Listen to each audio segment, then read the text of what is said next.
So, ito, hindi ko siya binoto, kilala ko silang mag-asawa, pero yung pag tinitingnan mo, ano ang legacy nitong administrasyon na to? On the third year, sasabihin ko, isang legacy, budol. Huh? Binudol tayo sa unity, binudol tayo sa continuity, binudol tayo sa infra fund, no? Walang build better more, budol ng budol. Saan nakakita ng governance na budol?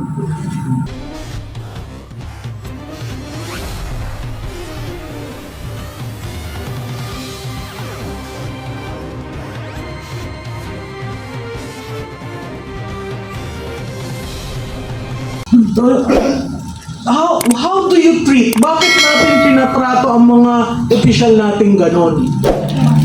Yung isa, reterido.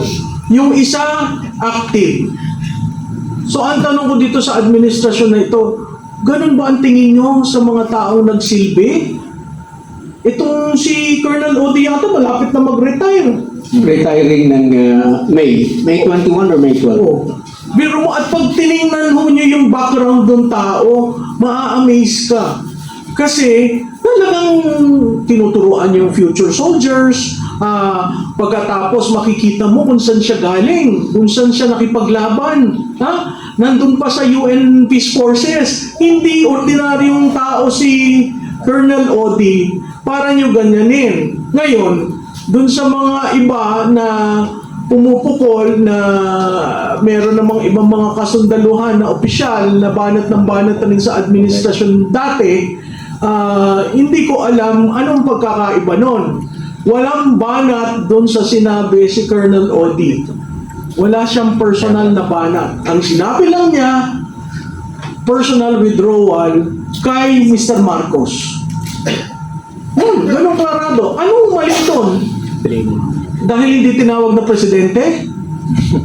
Ngayon lang nakikita kong pagkakamali dun sa maghuhusga sa kanya. Dahil tinawag Mr. Marcos, nasa siguro. Tapos sinabi niya, tama na, sobra na paglaban ang Pilipinas. So, he didn't even say resign. He didn't even call for the soldiers or the rank and file to withdraw support. It was a personal decision. Parang yung mga tumatayo at nagsasalita sa administrasyon na ito, it is a personal decision. So bawat tao o bawat Pilipino, dapat to, there comes a point in our life na kailangan natin magsalita. Noong bata pa ako, nandun ako sa EDSA 1. Nung EDSA 2, kay ERA po lang ako doon. Nasa ibang bansa ako, nag-aaral ako. Tapos sinabihan ako ng boss ko, bumalik ka na kasi may mangyayari pagpapalit ng gobyerno. Sabi ko, ayoko, hindi naman ako bumoto dyan. So, ito, hindi ko siya binoto, kilala ko silang mag-asawa, pero yung pag tinitingnan mo, ano ang legacy nitong administrasyon na to? On the third year, sasabihin ko, isang legacy, budol. Binudol tayo sa unity, binudol tayo sa continuity, binudol tayo sa infra fund, no? Walang build better more, budol ng budol. Saan nakakita ng governance na budol? Ay, sa public administration ho, hindi ho yan napapag-usapan. Sa public administration, pinag-uusapan accountability, transparency. No? Okay, so maraming salamat po, Professor Malu. So, yung ibig sabihin ng non-partisan, mas effective ito, mas applicable ito doon sa panahon ng election. You are not allowed to take sides. Okay lang yun during election. Pero after election, sa situation ngayon, I don't think non-partisanship applies. Katulad ng ginawa ni Colonel Odi, katulad ng sinabi ko kanina, ibig bang sabihin, pag nag-withdraw ka ng support sa presidente, you're being partisan already. So I don't think even that prohibition against non-partisanship was violated by Colonel Odi. I think dapat nga at this point in time, manindigan tayo. Ipaalam natin, ipahayag natin, sundalo man tayo o pulis o bumbero o coast guard o BJMP, Manindigan tayo, ipahayag natin ang ating tunay na damdamin na hindi na kami naniniwala sa Pangulo dahil ayaw niyang harapin ang mga allegations sa kanya. Yung mga nagke-question mark doon sa mastermind, hindi yung question mark sa akin, pinangalanan ko na nga siya. Sabi ko, harapin mo yung mga allegations sa iyo. Ikaw ba drug addict o hindi? Para mawala yan. Magpa-herbolical test ka tapos ang issue. Diba? Marami, kailangan harapin mo lahat. May kasalanan ka ba? May kasalanan ba yung pinsan mo? Di face the music. You have to face the music. Hindi pwedeng gagamitin mo ang resources ng gobyerno, magtatago ka behind it, samantalang ikaw itong pinakapasimuno ng mga nangyayaring malawakang nakawan. See, so, let me say it again. Hindi partisanship yung withdrawal of support. That is constitutionally guaranteed. You can very well do so. Maraming salamat po. Mabait daw po kasi ang yung Pangulo natin. Ano? Mabait daw po kasi yung Pangulo natin. Sobrang mabait. And I hope that is not cowardice. What I don't understand actually is, sinasabi di ba 56% is admin. Kanina, tuhugin ko lang, sabi ni Ma'am Penny, ang nangyayari ngayon, marami ang nananahimik dahil takot. Pero marami din sa mga nagsasalita ang pinapatahimik. Hindi lang dahil takot, tinatakot sila. Di ba? I remember yung campaign nga na mahiya naman kayo, ang nangyari noon, yung mga contractors parang yung tinitira, sobrang excited ng gobyerno natin, yung admin natin.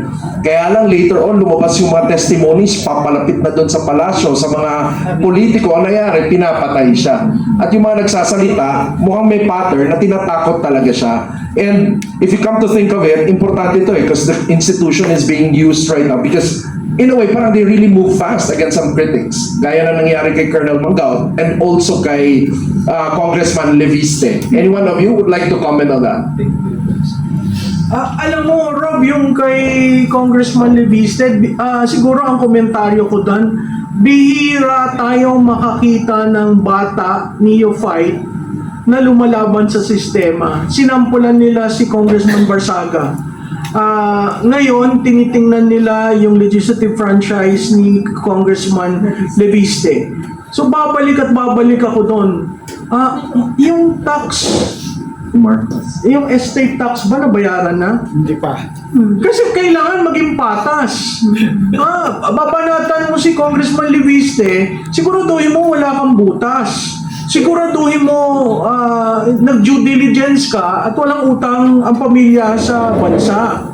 Biro mo kung ang nawala sa atin ay 1.5 trillion at yun ay ilang dolyares na nasa million ba o billion? Ang laki. Billion. At this time, na ang pangako ng dating Pangulo, Presidente Marcos Sr., 99% ibibigay sa Pilipino, at 1%, 90% sa Pilipino at 10% sa pamilya niya. Hindi yun nagagawa. Hindi rin nagagawa ang pagbayad. Diba? So ako, simula nung may hatol na yan, may hatol ng Supreme Court, final and executory, hindi ko maintindihan bakit pag sa kalaban, ganun na lang silang kadiin, pag sa kanila, pikit mata at okay lang yan. Kaya nga kailangan matuto na tayo sa paghalal ng ating pinuno. Yun nga yung sinasabi ko, sa supply side, maiiba ngayon ang naratibo ng taong hinahalal. Mas gusto nyo ba si Barsaga, si Leviste? Mga batang lumalaban, hindi natatakot tumindig at magtanong. Vis-a-vis dun sa demand side, ano ba yung demand ng taong bayan? Anong klaseng leader ang ating dapat mahalal? So, itong mga nangyayaring ito, talaga may epekto sa 2028. Yun nga lang, si Congressman Leviste, talagang naglalabas ng mga dokumento. May resibo. Oo, may resibo at kailangan lang talagang pag-aralan ng maigi yung mga yon para matunto natin sino ba talaga ang kumita at sino ang hindi. Imaginein mo 314 legislators sa House of Representatives. Ang tanong ko, sino dun malinis? Sa Senado, 24. Sino dun malinis? So kung gagawin natin barometro sa paghalal, sabi ko nga dun sa isang training, nag-launch show ako na tinatawag na revised campaign architecture. At hinamon ko sila, lahat kayo corrupt.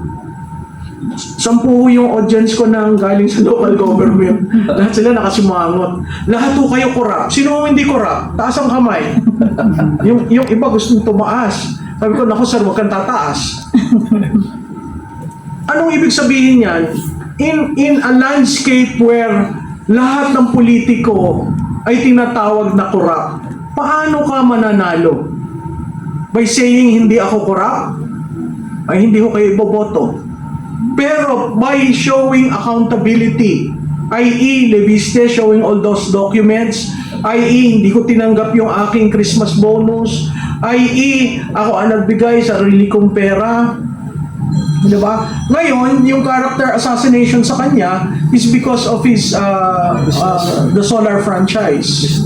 And he can readily answer that. So bakit mo linalagyan ng kulay na ganon?